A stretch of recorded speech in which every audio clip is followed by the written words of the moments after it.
प्रदाय ज्ञानप्रदाय विबुधा सर्वसौख्यदुःखसत्कारणाय वितताय नमो नमस्ते। धर्मविज्ञानवैराग्यपरमैश्वर्यशालिनः आनन्दतीर्थभगवत्पादान् वन्दे निरन्तरं।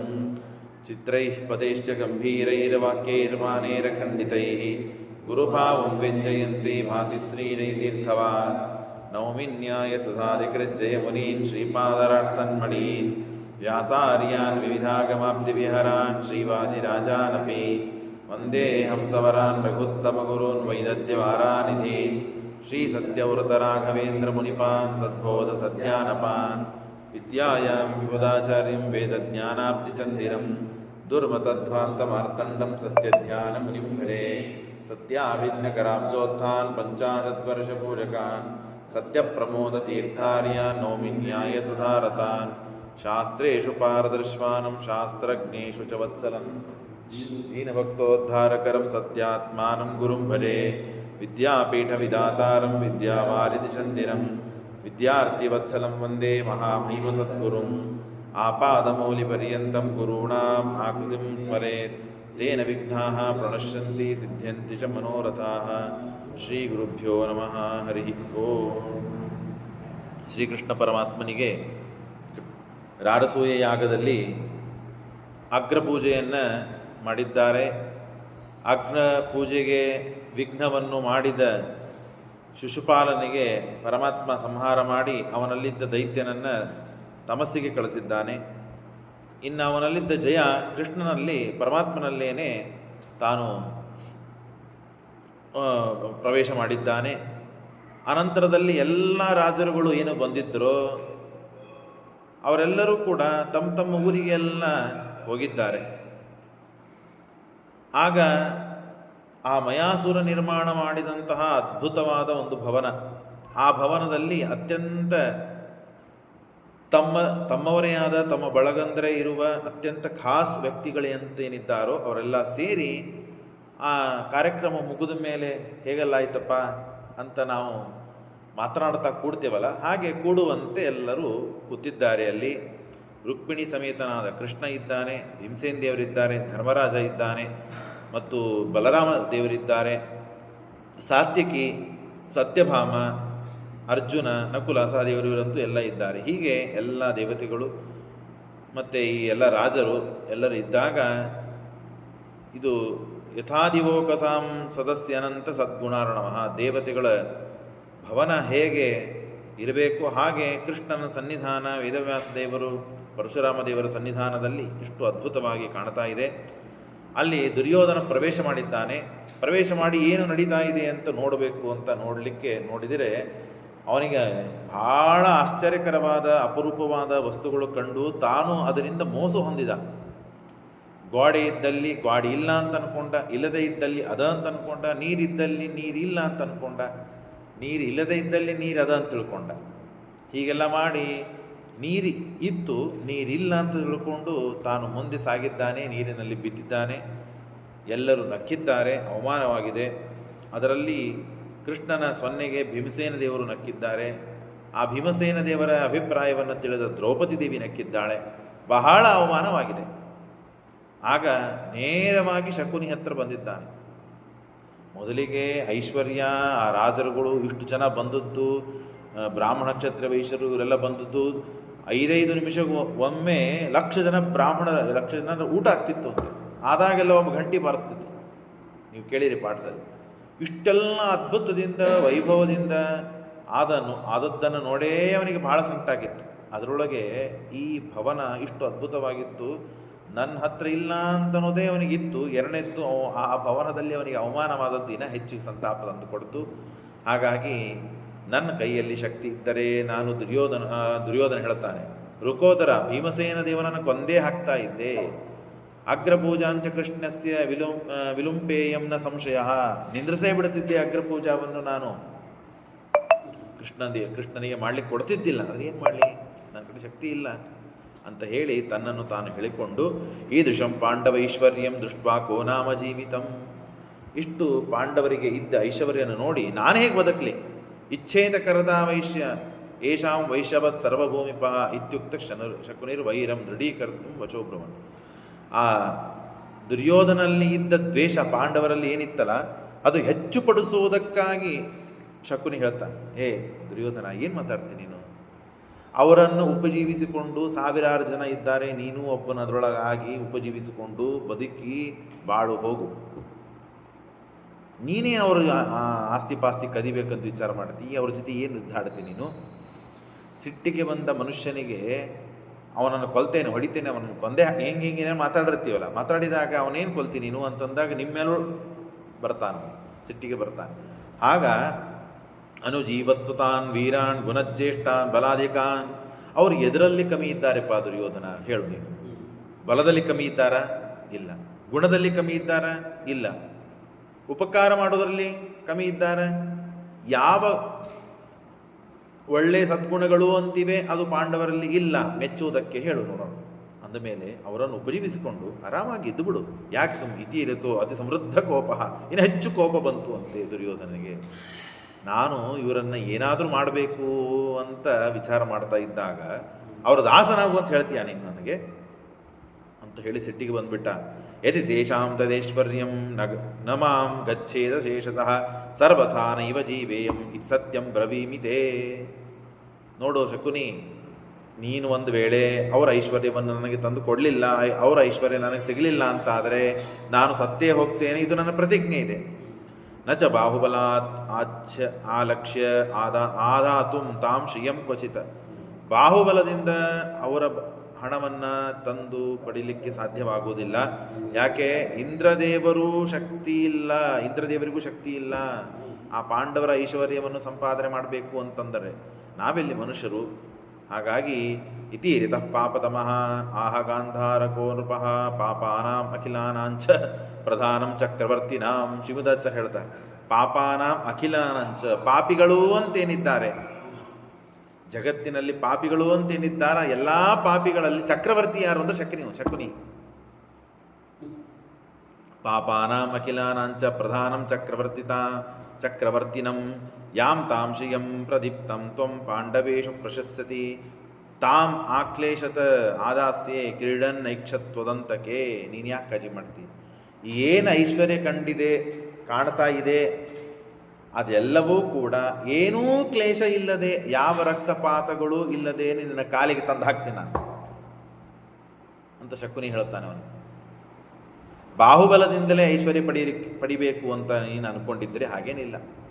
ಬಾಹುಬಲ ಇಲ್ಲದೇನೂ ಐಶ್ವರ್ಯವನ್ನು ಅನಾಯಾಸವಾಗಿ ನಾನು ತಂದು ಹಾಕ್ತೇನೆ ನಿನಗೆ. ತಾಂ ಅಕ್ಲೇಶತಃ ಆದಾಸ್ಯೆ ಕ್ರೀಡನ್ ಅಕ್ಷೈಸ್ತದಂತಿಕೆ. ಲತ್ತ ಆಟ ಆಡ್ತೇನೆ, ಜೂಜಾಟ. ಆ ಜೂಜಾಟ ಆಡಿ ಪಣಕ್ಕೆ ಇಡ್ತೇನೆ, ಎಲ್ಲರನ್ನ ಸೋತ್ ಹೋಗ್ತಾರೆ.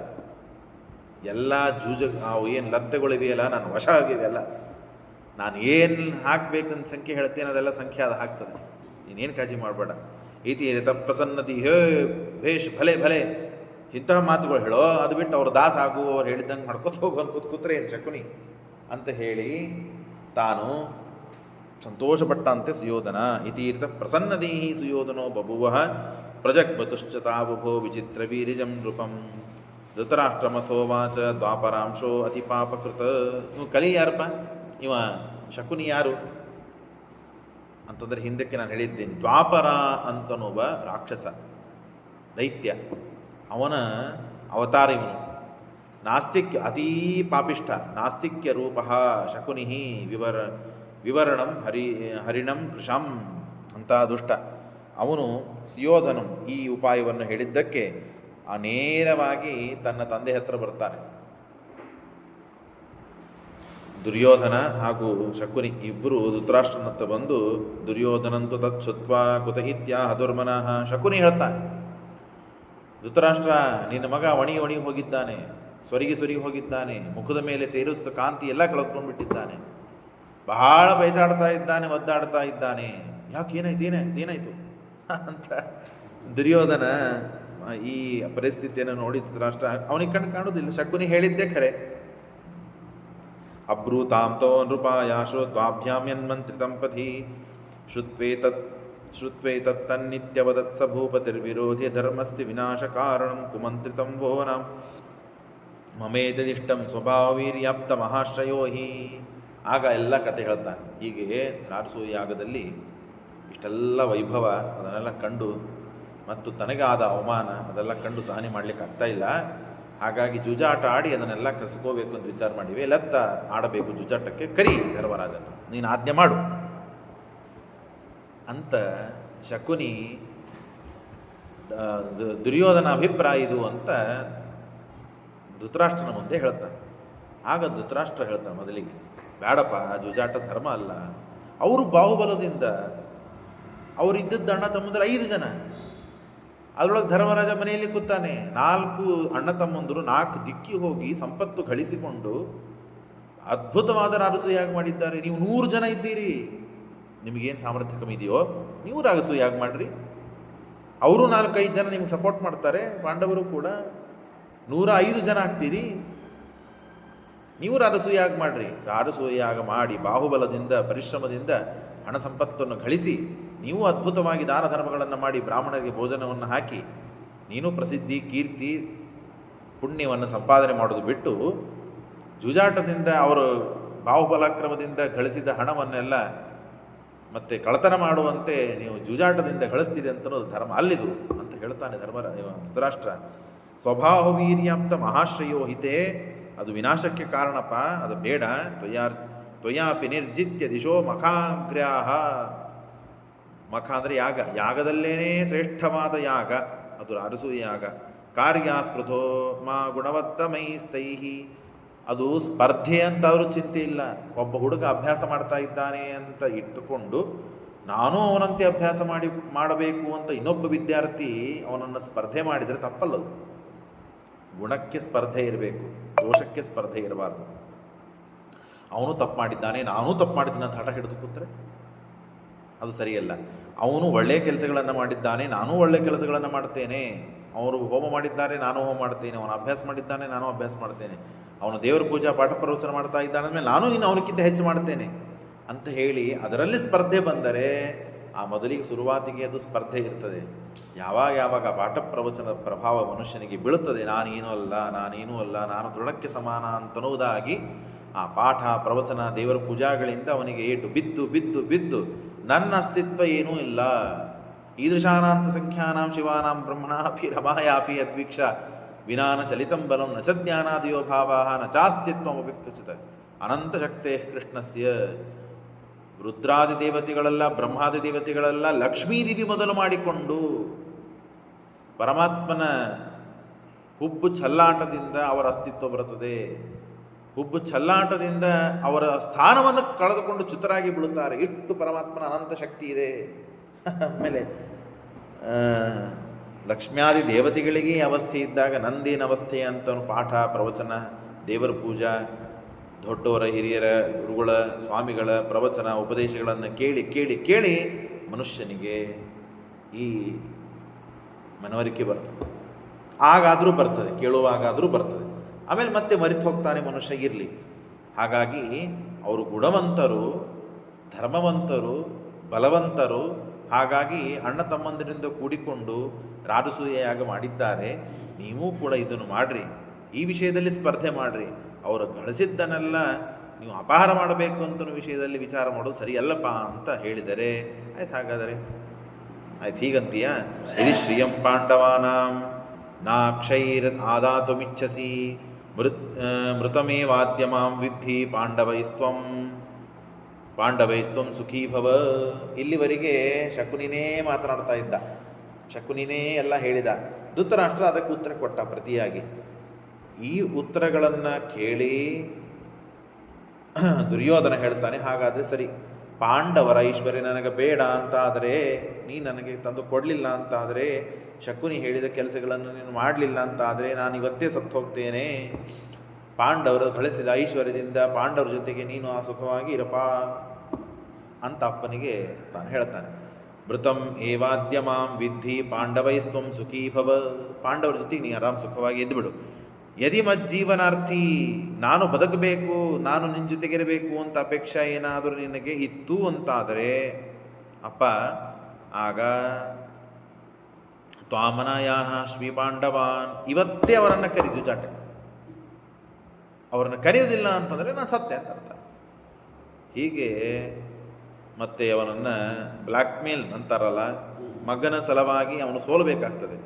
ಆದರೆ ನಚ ಸಭಾರ್ಯಾನ್ ದೇವಯಾನ ನಚಾಧರ್ಮೋ ನಚ ಕ್ವಚಿತ್ ದೇವಾನು ದೇವಾನು ದೇವಾನು ಜೀವಿನೋ ವಿಪ್ರ ಕ್ಷತ್ರಿಯ ಕ್ಷತ್ರಜೀವಿನಃ ಬ್ಯಾಡ ಅಂತ ಹೇಳಿದ್ರು ಕೇಳಲಿಲ್ಲ. ಅತಸ್ವಧರ್ಮ ಏವಾಪಿ ಸ್ಯಾತ್ ಫಲಂ ಮಹತ್ ಇತ್ಯುಕ್ತೋ ಮಾ ಫಲಂ ಮೇಸ್ತು ತವೇವಾಸ್ತಿತಿ ಸೋಬ್ರವೀತ್. ಆಗ ಆವಾಗಲೂ ಅವನು ಹಠಪಡಿಸಿ ಧೃತರಾಷ್ಟ್ರ ಬೇಡ ಅನ್ಬೋದು. ಸಾಯ್ತೀಯ ಸಾಯ್, ದುರ್ಯೋಧನ ಏನು ಸಾಯ್ತಾನ್ರಿ? ಸಾಯುವುದಿಲ್ಲ ಅವನು, ಇನ್ನೊಬ್ಬರನ್ನು ಕೊಲ್ಲಿಕ್ಕೆ ಕೊಟ್ಟವನು, ಅವನೇನು ಸಾಯ್ತಾನೆ? ಆಗ ಧೃತರಾಷ್ಟ್ರ ನೀನು ಸತ್ತಾದರೂ ಸಾಯೋ ಮಾರಾಯ, ನಾನು ಅವರಿಗಂತೂ ಕರೆಯುವುದಿಲ್ಲ ಅಂಥೇಳಿ ಹಠಕ್ಕೆ ಬಿದ್ದ. ಇಷ್ಟೊಂದು ತಿಳಿಸಿ ಹೇಳಿದ. ಹಾಗೇ ಸ್ವಲ್ಪ ಹಠ ಮಾಡಿ ನೀನು ಏನಾದರೂ ಮಾಡು, ನಾನು ನಿನಗೆ ಅವರನ್ನು ಕರೆಯುವುದಿಲ್ಲ ಅಂತ ಹಠ ಮಾಡಿದ್ದರೆ ಆವಾಗ ಜುಜಾಟ ಆಗ್ತಾ ಇದ್ದಿಲ್ಲ, ವನವಾಸ ಆಗ್ತಿದ್ದಿಲ್ಲ, ಯುದ್ಧವಾಗ್ತಾ ಇದ್ದಿದ್ದಿಲ್ಲ. ಆದರೆ ಅವನು ಸಾಯ್ತೇನೆ ಅಂದಿದ್ದಕ್ಕೆ ಪುತ್ರವಶನಾಗಿ ಶ್ರೀಮದಾಚಾರ್ಯ ಹೇಳ್ತಾರೆ ಕಲ್ಯಾವೇಶವಾಯಿತು ಅವನಿಗೆ. ಯಾರಿಗೆ? ಧೃತರಾಷ್ಟ್ರನಿಗೆ. ಏವಂ ಬ್ರುವನ್ನಪಿ ನೃಪ ಆವಿಷ್ಟ ಕಲಿನಾ ಸ್ವಯಂ. ಆ ನೃಪ ಧೃತರಾಷ್ಟ್ರ ಕಲಿಯಿಂದ ಅವಿಷ್ಟನಾಗಿದ್ದಾನೆ. ಪುತ್ರ ಸ್ನೇಹಚ್ಚ ವಿದುರಂ. ವಿದುರ ಬೈತಾನೆ, ವಿದುರ ಅಂತಾನೆ, ಅವನ ಮಾತೇನು ಕೇಳ್ತಿ? ಬೇಡಂತ ಹೇಳು, ಧರ್ಮ ಅಲ್ಲದು, ನಮ್ಮ ಕೆಲಸ ಅಲ್ಲದು, ನಾವು ರಾಜರು ಜುಜಾಡ್ಲಿಕ್ಕೆ ಕೊಟ್ಟಿದ್ದೀವ ಅಲ್ಲ. ಕ್ಷತ್ರಿಯರು ತಮ್ಮ ಬಲಪರಾಕ್ರಮದಿಂದ ಐಶ್ವರ್ಯವನ್ನು ಗಳಿಸಿ ಲೋಕವನ್ನು ರಕ್ಷಣೆ ಮಾಡಿ ಧರ್ಮವನ್ನು ಉಳಿಸಿ ಧರ್ಮವನ್ನು ಪರಿಪಾಲನೆ ಮಾಡುವಂತಹ ಬ್ರಾಹ್ಮಣರಾದಿಗಳಿಗೆ ನಾವು ರಕ್ಷಣೆಯನ್ನು ಕೊಟ್ಟು ಪ್ರಜಾಪರಿಪಾಲನ ರಕ್ಷಣೆಗಳನ್ನು ಮಾಡುವುದನ್ನು ಬಿಟ್ಟು ಜುಜಾಡಿ ಅವ್ರನ್ನ ಸೋಲಿಸಿ ಅವ್ರನ್ನ ಕಳಿಸುವುದು ಏನದ ಅದರೊಳಗೆ ಅರ್ಥ ಅಂತ ಹೇಳಿ ಬೈತಾನೆ. ಆದರೂ ಕೇಳುವುದಿಲ್ಲ. ಕೊನೆಗೆ ನಾನು ಸಾಯ್ತೇನೆ ಅಂತಂದಿದ್ದಕ್ಕೆ ಪುತ್ರ ಸ್ನೇಹಚ್ಚ ವಿದುರಂ ಆದಿಶತ್ ಪಾಂಡವಾನ್ ಪ್ರತಿ. ಆಗ ವಿದುರನಿಗೆ ಕರೆದು ಮತ್ತೆ ಹೇಳ್ತಾನೆ ಜುಜಾಟಕ್ಕೆ ಮತ್ತು ಪಾಂಡವರನ್ನ ಕರೆದುಕೊಂಡು ಬಾ ಅಂತ ಧೃತರಾಷ್ಟ್ರ ತಾನು ಹೇಳ್ತಾನೆ. ಶ್ರೀಮದಾಚಾರ್ಯರು ಒಂದು ಮಾಹಿತಿ ಕೊಡ್ತಾರೆ. ಧೃತರಾಷ್ಟ್ರನಿಗೆ ಕಲ್ಯಾವೇಶ ಯಾವಾಗಿತ್ತು, ಎಷ್ಟು ವರ್ಷದ ತನ ಇತ್ತು, ಎಷ್ಟು ವರ್ಷದಿಂದ. ದುರ್ಯೋಧನ ಯಾವಾಗ ಗಾಂಧಾರಿ ಹೊಟ್ಟಿಯಲ್ಲಿ ಬಂದು ಇರುಕೊಂಡ ಆವಾಗಿನಿಂದ ಹಿಡಿದುಕೊಂಡು ತಾನು ವಿದುರ, ಗಾಂಧಾರಿ, ಧೃತರಾಷ್ಟ್ರ ಇವರೆಲ್ಲ ಕೂಡಿ ವನಕ್ಕೆ ಹೋಗ್ತಾರಲ್ಲ, ಅಲ್ಲಿವರೆಗೆ ಧೃತರಾಷ್ಟ್ರನಿಗೆ ಕಲ್ಯಾವೇಶ, ದುರ್ಯೋಧನನ ಆವೇಶ ಇದ್ದೇ ಇತ್ತು. ಹಾಗಾಗಿ ಯಾವುದಕ್ಕೂ ಅವನು ಹೇಸಲಿಲ್ಲ ಮಾಡಲಿಕ್ಕೆ, ಏನಂತೀರ ಎಲ್ಲದಕ್ಕೂ ಅಂತ ಹೋಗ್ತಿದ್ದ ತಪ್ಪು ಮಾಡಲಿಕ್ಕೆ. ಹೇಳ್ತಾರೆ ನೋಡ್ರಿ, ಆ ವಿವೇಶ ಕಲಿಸ್ತಂ ಹಿ ಯದಾ ಪುತ್ರತ್ವ ಸಿದ್ಧಯೇ ಅಂಶೇನ ತತ ಆರಭ್ಯ. ಅವತ್ತಿನಿಂದ ಆರಭ್ಯ ನೈವಸ್ಮಾತ್ ಅಪಜಗ್ಮಿವಾನ್ ಯಾವತ್ಪುರಂ ಪರಿತ್ಯಜ್ಯ. ಊರನ್ನು ಯಾವಾಗ ಬಿಟ್ಟು ಹೋದನೋ ಅಲ್ಲಿವರೆಗೆ ವನಮೇವ ವಿವೇಶ, ವನಕ್ಕೆ ಸೇರುತನ. ಧೃತರಾಷ್ಟ್ರನಿಗೆ ಕಲ್ಯಾವೇಶ ಹೋಗಲಿಲ್ಲ. ತದಂತರ ತತಸ್ತಸ್ಯ ಪಾಪಯುಕ್ತಂ ಮನೋಭವತ. ಆವಾಗ ಅಲ್ಲಿ ಹೋಗಿ ಕಲ್ಯಾವೇಶದಿಂದ ವಿಧುರನಾಗಿ ಸಾಧನೆಗಳನ್ನು ಮಾಡಿಕೊಂಡು ತಾನು ತನ್ನ ಜನ್ಮವನ್ನು ಅಂದರೆ ಈ ದೇಹವನ್ನು ಬಿಟ್ಟು ಹೋಗ್ತಾನೆ. ಅಲ್ಲಿವರೆಗೂ ಕಲ್ಯಾವೇಶ ಇರ್ತದೆ. ಆಮೇಲೆ ಕಲ್ಯಾವೇಶ ಇರೋದರಿಂದ ಇತಿ ಬ್ರುವಾಣಂ ಕಲಹೋ ಅತ್ರ ನಸ್ಯ ನಿವಾರಯಾಮೋ ವಯಮೇ ವಯಸ್ಮಾತ್. ವಿದುರ ಹೇಳ್ತಾನೆ ಜಗಳ ಆಗ್ತದೆ ಅಣ್ಣ ತಮ್ಮಂದರಲ್ಲಿ, ಹಾಗಾಗಿ ನಾವು ಕರೆದು ಜೂಜಾಟ ಆಡೋದು ಬೇಡ. ಜೂಜಾಟದಲ್ಲಿ ಇದನ್ನೇ ಪಣಕ್ಕಿಡಬೇಕಾಗ್ತದೆ. ಹಾಗಾಗಿ ಜಗಳ ಆದರೆ ಸಮಸ್ಯೆ ಆಗ್ತದೆ. ದ್ರಷ್ಟುಂ ಸುತಾನ್ ಕ್ರೀಡದ ಏಕ ಸಂಸ್ಥಿತಾನ್ ಇಚ್ಛಾಮ ಅರ್ಥಾಂಶ ಯೋಧನಾದೀನ್. ಹುಚ್ಚ ವಿದುರ, ಏನು ಮಾತಾಡ್ತೀವಿ? ನನಗೇನು ನಮ್ಮ ಮಕ್ಕಳಲ್ಲಿ ಜಗಳ ಹಚ್ಚಬೇಕು, ಹುಟ್ಟಿಸ್ಬೇಕು ಅಂತ ಇಚ್ಛೆ ಇದೆ ಅಂತ ತಿಳ್ಕೊಂಡೇನು? ಅಷ್ಟು ಕೆಟ್ಟ ಇದ್ದೀನಿ ಅಂತ ತಿಳ್ಕೊಂಡೇನು? ಧೃತರಾಷ್ಟ್ರ ವಿದುರನಿಗೆ ಹೇಳುವ ಉತ್ತರಗಳಿವೆಲ್ಲ. ನಾವೆಲ್ಲ ದೊಡ್ಡವರು, ಸಣ್ಣವರು ಆಟ ಆಡೋದು ನೋಡಬೇಕು, ಒಂದು ಕಡೆ ಕೂತು ಅಂತ ಇಚ್ಛಾ ನಮಗೆ. ಯಾವತ್ತು ಆಡ್ತೀರಪ್ಪ ಅದು ಕಬಡ್ಡಿ? ಯಾವತ್ತು ಒಂದು ದಿವಸ ಕೂತಾಡ್ತಿರಲ್ಲ, ನಾವು ಆಡಬೇಕು ಅಂತ ಇಚ್ಛೆ ನಮಗೆ. ಹಾಗೆ ಎಲ್ಲರೂ ಕೂಡಿಸಿ ಮಕ್ಕಳು, ನಮ್ಮ ಮಕ್ಕಳು, ಅವ್ರ ಮಕ್ಕಳು, ನಮ್ಮ ತಮ್ಮನ ಮಕ್ಕಳು ಎಲ್ಲರೂ ಕೂಡಿ ಈ ಕಬಡ್ಡಿ ಆಟ ಆಡಿ, ಜೂಜಾಟ ಆಡಿ ನೋಡಿ ಸಂತೋಷಪಟ್ಟು ಆರಾಮ್ ಚುರುಮುರಿ ಪಾರ್ಟಿ ಮಾಡ್ಕೊಂಡು ಹೋಗಲಿ ತಿನ್ಕೊಂಡು ಅಂತ ನಾನು ಕರಿತಾ ಇದ್ದೀನಪ್ಪ. ನೀ ಜಗಳ ಹಚ್ಚಲಿಕ್ಕೆ ಅಷ್ಟು ಮೀರಿ ಜಗಳ ಆಯಿತು ಅಂದರೆ ನಾವು ದೊಡ್ಡವರೇ ಅದಕ್ಕಿದ್ದೀವಿ, ಎಲ್ಲರೂ ಬಿಡಿಸೋಣ. ಧೃತರಾಷ್ಟ್ರ ಹೇಳೋ ಮಾತು ನೋಡ್ರಿ ವಿದುರನಿಗೆ, ಸುತಂ ದ್ರಷ್ಟುಂ ಸುತಾನ್ ಕ್ರೀಡತ ಏಕ ಸಂಸ್ಥಾನ್ ಇಚ್ಛಾಮಿ ಪಾರ್ಥಂಶ್ಚ ಸುಯೋಧನಾಧೀನ್ ಅತ ಕ್ಷಿಪ್ರಮುಪಾನೇಯ ಪಾರ್ಥ ಇತಿ ಬಲೋದ್ಧತಾಃ ಯಯೋ ಸ ವಿದುರಃ ಪಾರ್ಥಾನ್ ದ್ವಾರಕಾಂ ಕೇಶವೇ ಗತೆ. ಇಷ್ಟು ನಡೀತಾ ಇದೆ, ಸರಿ ಆಗಲಿ ಅಂತ ವಿದುರನು ಎಷ್ಟು ಹೇಳಿದ್ರು ಕೇಳಲಿಲ್ಲ. ಅವನು ಕೊನೆಗೆ ವಿದುರ ಮತ್ತೆ ಅವನು ಹೇಳಿದ ಮಾತನ್ನು ಕೇಳಿ ತಾನು ಹೊರಟ. ಅತ ಕ್ಷಿಪ್ರಮುಪಾನೇಯ ಪಾರ್ಥ ಇತಿ ಬಲೋದಿತಾಃ, ಬಲವಂತನಿಂದ ಪಾರ್ಥರನ್ನು ಕರೆದುಕೊಂಡು ಬಾ ಅಂತ ಕಳಿಸಿದ್ರು ವಿದುರನ್ನ. ವಿದುರನಿಗೆ ಇಚ್ಛಾ ಇದ್ದಿದ್ದಿಲ್ಲ, ಇದರಿಂದ ವಿನಾಶ ಆಗ್ತದೆ, ವಿನಾಶ ಕಾಯ್ದಿದೆ ಅಂತ ಪೂರ್ಣ ತಿಳಿದೋ ನಾನು. ಹಾಗಾಗಿ ಹೋಗುವ ಇಚ್ಛೆ ಇಲ್ಲ. ಆದರೂ ಬೇರೆಯವರು ಹೋದರೆ ಬರ್ತಾರಿಲ್ಲೋ ಗೊತ್ತಿಲ್ಲ, ನೀನು ಹೋಗು ಅಂತ ಹೇಳಿ ಬಲವಂತ ಮಾಡಿ ಕಳಿಸಿದ್ದಾರೆ.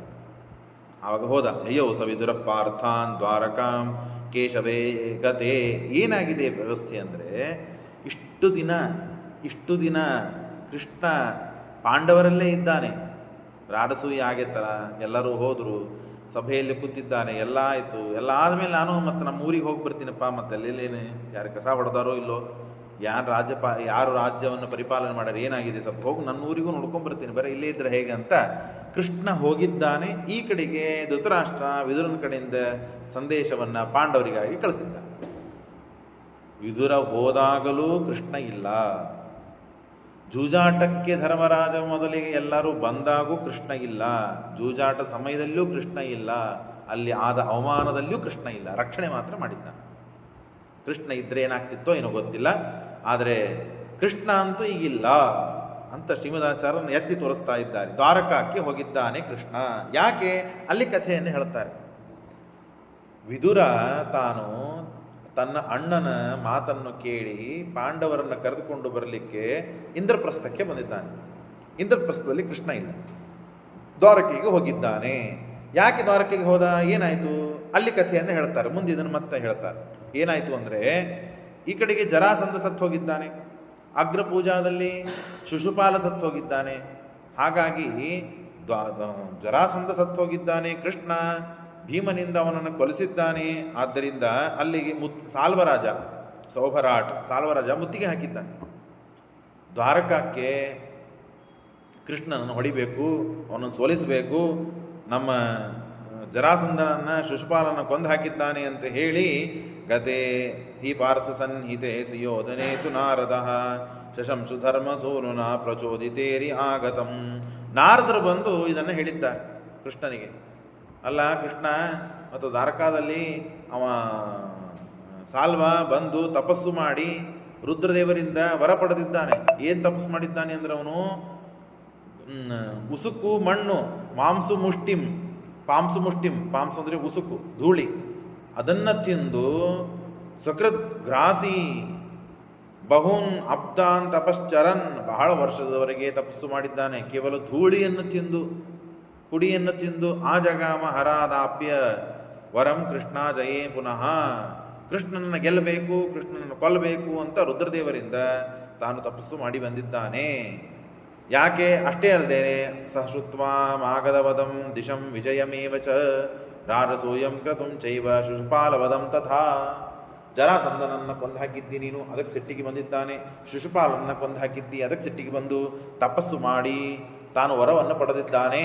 ಹಾಗಾಗಿ ನೀನು ವೇಗವಾಗಿ ಹೋಗಲಿ ಅಂತ ಹೇಳಿದ್ದಕ್ಕೆ ಕೃಷ್ಣ ಬಂದಿದ್ದಾನೆ. ಕೃಷ್ಣ ಇದನ್ನು ನೋಡಿ ಪ್ರದ್ಯುಮ್ನ ಮತ್ತು ಬಲರಾಮದೇವರಿಗೆ ಯುದ್ಧಕ್ಕೆ ಕಳಿಸಿದ್ದಾನೆ. ಯದುನ್ ಯಾದವರನ್ನ ಕಳಿಸಿದ್ದಾನೆ. ಯದುನ್ ಪ್ರತ್ಯುದ್ಯಮಂ ತೂರ್ಣಂ ಕರೋತಿ ಇತಿ ನಿಶಮ್ಯತ ಸಮೈಕ್ಷಧರ್ಮಜ ಕೃಷ್ಣಮುಖ ಶೀತಾಂಶು ಮಂಡಲಂ ಅಸ್ತಿತ್ಯುಕ್ತ ಸ ಗೋವಿಂದ ಪ್ರೇಷಯಾಮಾಸ ಯಾದವಾನ್ ಪ್ರದ್ಯುಮ್ನಾದೀನ್ ದಿನೇ ಕೇಶಿತ ಸ್ವಯಂ ಆಜಗಾಮ ಸಹಾಗ್ರಜಃ. ಪ್ರದ್ಯುಮ್ನ ಮತ್ತು ಬಲರಾಮ ಇವರೆಲ್ಲ ಹೋಗಿದ್ದಾರೆ, ಯುದ್ಧವನ್ನು ಆಡ್ತಾ ಇದ್ದಾರೆ. ಕೃಷ್ಣನು ಅಲ್ಲಿ ಹೋಗಬೇಕಾಗಿದೆ. ಇನ್ನ ಈ ಕಡೆ ಮತ್ತೆ ಕಥೆ ಹೇಳ್ತಾರೆ. ವಿದುರ ಈ ಕಡೆ ಬಂದಿದ್ದಾನೆ, ಕೃಷ್ಣ ಆ ಕಡೆಗೆ ಹೋಗಿದ್ದಾನೆ. ಹೋದ ಕಾರಣ ಏನು? ಇಷ್ಟೆಲ್ಲ ಸಮಸ್ಯೆ ಇದೆ. ಈ ಕಡೆ ವಿದುರು ಹೋಗಿ ಏನು ಮಾಡ್ತಾನೆ? ಹಾಗಾದರೆ ವಿದುರು ಹೋಗಿ ಏನು ಮಾಡ್ತಾನೆ? ಏನಾಯ್ತು ಅಲ್ಲಿ ಮುಂದೆ ಕಥೆ? ಅದನ್ನು ತಿಳಿಸ್ಕೊಡ್ತಾರೆ. ವಿದರಸ್ತು ತಥೋ ಗತ್ವಾ ಧರ್ಮರಾಜಂ ಅತಾಹ್ವಯತ್. ವಿದುರ ಬಂದು ಧರ್ಮರಾಜ ಅಂತ ವಿದುರ ಬಂದಿದ್ದಕ್ಕೆ ನಮಸ್ಕಾರ, ಅವ್ರಿಗೇನು ಸತ್ಕಾರ ಎಲ್ಲ ಮಾಡಬೇಕು ಅವರು ಎಲ್ಲ ಮಾಡ್ತಾರೆ. ಮಾಡಿ, ಇಲ್ಲಪ್ಪ ನಿಮ್ಮ ಕಾಕ ಮತ್ತು ಜೂಜಾಟ ಆಡಲಿಕ್ಕೆ ಕರಿತಾ ಇದ್ದಾನೆ, ಬರಬೇಕಂತೆ. ಎಲ್ಲ ರಾರಸು ಯಾಗ ಮುಗಿದಿದೆ, ಹೋಗಬೇಕಾದವರೆಲ್ಲ ಹೋಗಿದ್ದಾರೆ, ದಾನ ಧರ್ಮ ದಕ್ಷಿಣೆಗಳನ್ನೆಲ್ಲ ಕೊಟ್ಟಿದ್ದಾರೆ. ಪೆಂಡಾಲ್ ಗಿಂಡಾಲೆಲ್ಲ ತೆಗಿಲಿಕ್ಕತ್ತಾರೆ. ಮನೆ ಮೇಲೆ ಪೆಂಡಲ್ ಹಾಕಿರ್ತಿರಲಿಲ್ಲ ಕಾರ್ಯಕ್ರಮ ಇದ್ದಾಗ, ಹಾಗಾಗಿ ಎಲ್ಲ ತಕ್ಕೊಂಡು ಪಾಪ ಈಗಿನ ಮುಗಿದು ಸುಸ್ತಾಗಿ ಶಾಂತಾಗಿ ಕೂತಿದ್ದಾರೆ. ಅಷ್ಟರೊಳಗೆ ವಾರ್ತಾ ಬಂತು, ನಿಮ್ಮ ಕಾಕ ಕರಿತಾ ಇದ್ದಾನೆ, ಬರಬೇಕಂತೆ. ಭಾತೃಬೇಹಿ ವಾರ್ಯಮಾಣೋಪಿ ಕೃಷ್ಣಾಯಾಚ ಸ ಧರ್ಮರಾಟ್. ಧರ್ಮರಾಜನಿಗೆ ಭಾತೃ ಭೀಮಸೇನ್ ದೇವರು ಮೊದಲು ನಿಷೇಧ ಮಾಡ್ತಾರೆ. ಅಣ್ಣ ಹೂ ಅನ್ಬೇಡ ನೀನು, ಮೋಸ ಮಾಡ್ತಾರೆ, ಹೂ ಅನ್ಬೇಡ ನೀನು. ಅರ್ಜುನ ಹೇಳ್ತಾನೆ, ನಕುಲ ಸಹದೇವ ಹೇಳ, ಕೃಷ್ಣ ದ್ರೌಪದಿ ದೇವಿ ಹೇಳ್ತಾಳೆ. ಅದು ಜೂಜಾಟ ಅಂದರೆ ಮೋಸ, ಅದು ಎಲ್ಲ ವಂಚನೆ ಮಾಡ್ತಾರೆ. ನೀನು ಒಪ್ಪಬೇಡ ಇದಕ್ಕೆ. ಸಾರ್ಧಂ ಮಾತ್ರ ಭಾತೃಭಿಸ್ಸ ಕೃಷ್ಣಯಾಚಯ್ಯ ಉದತಂ ಜ್ಯೇಷ್ಠಾಜ್ಞೇಯವ ವಿದುರಃ ಆಹ್ವನ್ನಪಿ ಧರ್ಮಜಂ. ವಿದುರನು ಸ್ವಯಂ ಹೇಳ್ತಾನೆ, ಅವನು ಹೇಳಿ ಕಳಿಸಿದ್ದಾನೆ, ನಾನು ಬೇಡ ಅಂತ ಹೇಳಿದೆ. ಇಲ್ಲೂ ನಾನು ನಿನಗೆ ಹೇಳ್ತಾ ಇದ್ದೆ, ನೀನು ಬರಬೇಡ. ವಿದುರನಿಗೆ ಗೊತ್ತು, ಬರಬೇಡ. ವಿದುರನೂ ಹೇಳಿದ ಸ್ವಯಂ, ಭೀಮಸೇನ್ ದೇವರು ಎಲ್ಲರೂ ಹೇಳಿದರು. ಸ್ವಯಂ ದ್ರೌಪದಿ ದೇವಿ ಹೇಳ್ತಾಳೆ, ಕುಂತಿ ಹೇಳ್ತಾಳೆ, ಎಲ್ಲರೂ ಹೇಳಿದರು. ಇತೀಹ ದೋಷ ಸಂಚಯಸ್ತಥಾ ಪಿತೇ ಪಿತುರ್ವಚಃ ಸಮೀಕ್ಷತೇ. ಅವನು ಧೃತರಾಷ್ಟ್ರ ಅಂದರೆ ಯಾರು ಗೊತ್ತಾ? ನಮ್ಮ ತಂದೆ ಇದ್ದಂತೆ ಅವನು. ನಮ್ಮ ತಂದೆಯ ಅಣ್ಣ, ಕಾಕ ಅಂದರೆ ಪಿತೃ ಸಮಾನವನು. ಅವನ ಮಾತು ಉಲ್ಲಂಘನೆ ಮಾಡಬೇಕಾ ನಾವು ಅಂತ ಹೇಳಿ, ಇತೀಹ ದೋಷ ಸಂಜಯಸ್ತಥಾ ಪಿತೇ ಪಿತುರ್ವಚಃ ಸಮೀಕ್ಷತದ್ವಯಂ ಸ್ವಕಂ ಕುರುಷ್ವ ಕಾರ್ಯಮಾತ್ಮನಃ ಇತೀರಿತೋಪಿ ಪಾಂಡವೋ. ಬಹಳ ಮಹತ್ವದ ಮಾತು. ಇಷ್ಟೆಲ್ಲ ಜನ ತಿಳುವಳಿಕೆ ಹೇಳಿದರೂ ಅವನಿಗೆ ತಿಳುವಳಿಕೆ ಬರಲಿಲ್ಲ. ಯಾಕೆ ತಿಳಿಲಿಲ್ಲ? ಯಾಕೆ ಅಂತಂದರೆ ಎಲ್ಲ ಕಡೆಯಿಂದ ಕಲಿ ಆವರಿಸಿ ಬಿಟ್ಟಿದ್ದ ಧರ್ಮರಾಜನಿಗೆ. ಕಲಿಪ್ರವೇಶ ಆಗಿತ್ತು ಅವನಿಗೆ, ಧರ್ಮರಾಜನಿಗೆ. ಇತೀರಿತೋಪಿ ಪಾಂಡವೋ ಯಯೋ ಕಲಿಪ್ರವೇಶತಃ ವಿಚಿತ್ರವೀರ್ಯಜಂ ಸತಂ ಸಮಾಗತ ಸಸೈನಿಕಃ ಕಲ್ಯಾವೇಶಾನ್ ನೃಪತಿ ಪ್ರತಿಜತ್ನೇ ಪೂರ್ವಮೇವ ಧರ್ಮಾತ್ಮ. ಅವನು ವಿಚಿತ್ರ ಕಲ್ಯಾವೇಶ ಆಗಿತ್ತು. ಆದ್ದರಿಂದಲೇ ಅವನು ಜೂಜಾಟ ಆಡಲಿಕ್ಕೆ ಒಪ್ಪಿದ. ಜೂಜಾಟನು ಕಲ್ಯಾವೇಶದಲ್ಲೇನೆ ಆಡಿದ. ಅವನ ಹಣೆಬಾರ ಏನೇ ಇತ್ತು, ಕೆಟ್ಟದ್ದು ಒಂದು ಪ್ರಸಂಗ ಏನು ಬಂದಿತ್ತು ಅಂದರೆ ಧರ್ಮರಾಜನಿಗೆ, ಇಂಥ ಪ್ರತಿಜ್ಞೆ ಅವನು ಮಾಡಿದ್ದ. ಎಲ್ಲರೂ ಕ್ಷತ್ರಿಯರು ಒಂದೊಂದು ಪ್ರತಿಜ್ಞೆ ಮಾಡಿರ್ತಾರೆ. ಅರ್ಜುನ, ನನ್ನ ಗಾಂಧೀವವನ್ನು ಯಾರು ತಿರಸ್ಕಾರ ಮಾಡ್ತಾರೋ ಅವರನ್ನು ಕೊಂದು ಹಾಕ್ತೇನೆ ಅಂತ ಅರ್ಜುನನ ಪ್ರತಿಜ್ಞೆ. ಭೀಮಸೇನ್ ದೇವರಿಗೆ ಮೀಸಿಗಡ್ಡ ಅಂದರೆ ಭಯಂಕರ ಚಂದಿರುವುದು ಮೀಸಿಗಡ್ಡ. ಅವರಿಗೆ ತೂಬ್ರ, ಇಷ್ಟೇ ಗಡ್ಡ ಬಿಡ್ತಾರೆ ನೋಡ್ರಿ, ಅವರಿಗೆಲ್ಲ ತೂಬ್ರ. ಚಲೋ ಮೀಸಿಗಡ್ಡ ಇದ್ದವರಿಗೆ ಮತ್ತು ತೂಬ್ರ ಅಂದರೆ ಸಿಟ್ಟು ಬರಬೇಕು. ಹಾಗೆ ನನಗೆ ಯಾರಾದರೂ ತೂಬ್ರ ಅಂತ ಕರೆದರೆ ಅವ್ರನ್ನ ಕಡದು ಹಾಕ್ತೇನೆ, ನಾನು ಸಂಹಾರ ಮಾಡ್ತೇನೆ ಅಂತ ಭೀಮಸೇನ್ ದೇವ್ರ ಪ್ರತಿಜ್ಞೆ. ಧರ್ಮರಾಜನ ಪ್ರತಿಜ್ಞೆ ಏನಿತ್ತು ಅಂದರೆ, ನನಗೆ ಯಾರು ಜೂಜಾಟಕ್ಕೆ ಕರೀತಾರಲ್ಲ ಅವ್ರಿಗೆ ನಾ ಎಂದೂ ಇಲ್ಲ, ನಂಗಿಲ್ಲ. ಇದೊಂಥರ ಏನೋ ವಿಚಿತ್ರ ಪ್ರತಿಜ್ಞೆ ಮಾಡಿಬಿಟ್ಟಿದ್ದ. ಹಾಗಾಗಿ ಈಗ ನನ್ನ ಪ್ರತಿಜ್ಞೆ ಹೋದಂತೆ ಆಗ್ತದೆ ಅಂತ ಹೇಳಿ ತಾನು ಕಲ್ಯಾವೇಶ ನೃಪತಿ, ಅಲ್ಲಿಯೂ ಕಲ್ಯಾವೇಶದಿಂದಲೇ ಪ್ರತಿಜ್ಞೆಯನ್ನು ಮಾಡಿದ್ದ ಮಹಾನುಭಾವ. ಪೂರ್ವಮೇವ ಧರ್ಮಾತ್ಮ ಆಹೂತೋ ದೂತಕರ್ಣ ನಿವರ್ತೇಯಂ ನೈವ ವಾರಿತೋಪಿತಿ. ಎಂದೂ ನನಗೆ ಯಾರು ಜೂಜಾಟಕ್ಕೆ ಕರೀತಾರೋ, ಹಾಗಾಗಿಯೇ ವಿರಾಟ ಪರ್ವದಲ್ಲಿಯೂ ಕೂಡ ವಿರಾಟ ರಾಜ ಜೂಜಾಟಕ್ಕೆ ಕರೆದಾಗ ಅಲ್ಲೂ ಜೂಜಾಟ ಆಡಿದ್ದಾನೆ. ಅಜ್ಞಾತವಾಸದಲ್ಲಿ ಇದ್ದಾಗ ಹೇಳ್ತಾನೆ, ನಾನು ಸೇವಕನಾಗಿದ್ದೆ, ಧರ್ಮರಾಜನ ಸೇವಕ. ಅವರು ಹಿಂಗೆ ಜೂಜಾಟ ಆಡಿದ್ದ. ಜೂಜಾಟ ಆಡೇ ವನವಾಸ ಅಜ್ಞಾತವಾಸ ಮಾಡ್ಯಾನ, ಅದನ್ನು ಹೇಳಿಲ್ಲ. ಇದರಿಂದ ವಿನಾಶದ ಅಂದರೆ ಅವನಿಗೆ ತಾತ್ಪರ್ಯ ಏನು? ನಾ ಪ್ರತಿಜ್ಞೆ ಮಾಡಿದ್ದೇನೆ, ನಾನು ಮಾಡ್ತೇನೆ. ಕಲ್ಯಾವೇಶ ಇತ್ತು. ಆದ್ದರಿಂದ ತೇನಾಯಾತ್ ಸ್ವಭೃತಿರ್ ನಿವಾರ್ಯಮಾಣೋಪಿ ನಾಗಪುರಂ ಆಶು ನಹಿ ಧರ್ಮೋದ್ಯೂತಕೃತೋ ವಿಶೇಷ ಕ್ಷತ್ರಿಯಸ್ಯ ಲೋಕಗುರೋ. ಜೂಜಾಟ ಆಡೋದು ಸರಿಯೇ ಅಲ್ಲ, ಆಡಲೇಬಾರದು.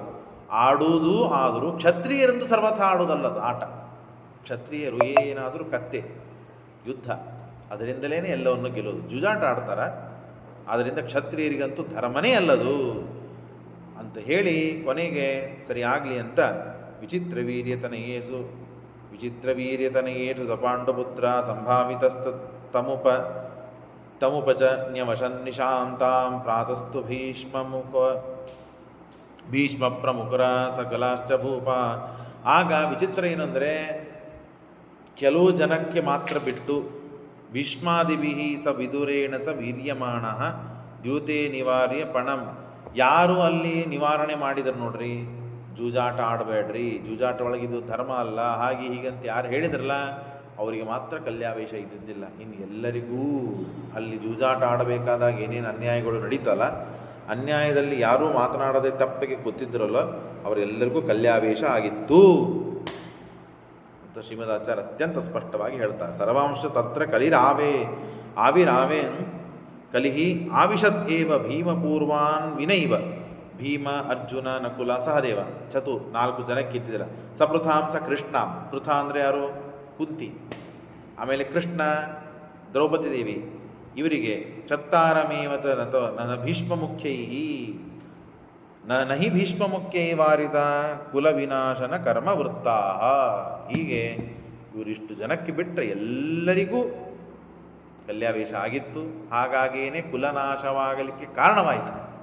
ಕಲ್ಯಾವೇಶನೇ ಕುಲ ವಿನಾಶಕ್ಕೆ ಕಾರಣ. ಅದಕ್ಕೆ ನಾಶಕ್ಕೆ ಕಲಿಯಿಂದ ಮೊದಲು ಮಾಡಿಕೊಂಡು ಎಲ್ಲರ ನಾಶ, ಕೊನೆಗೆ ಕಲಿ ಸಾಯ. ಹೀಗೆ ಜೂಜಾಟಕ್ಕೆ ಸಿದ್ಧನಾಗಿದ್ದಾನೆ ಧರ್ಮರಾಜ. ತಾನು ಧೃತರಾಷ್ಟ್ರ ಹೇಳಿ ಕಳಿಸಿದ ಆಜ್ಞೆಯನ್ನು ವಹಿಸಿ ತಾನು ಜೂಜಾಟ ಆಡಲಿಕ್ಕಂತೆ ನಾಗಪುರಕ್ಕೆ, ಹಸ್ತಿನಪುರಕ್ಕೆ ಬರ್ತಾ ಇದ್ದಾನೆ. ಶ್ರೀಕೃಷ್ಣಾರ್ಪಣಮಸ್ತು.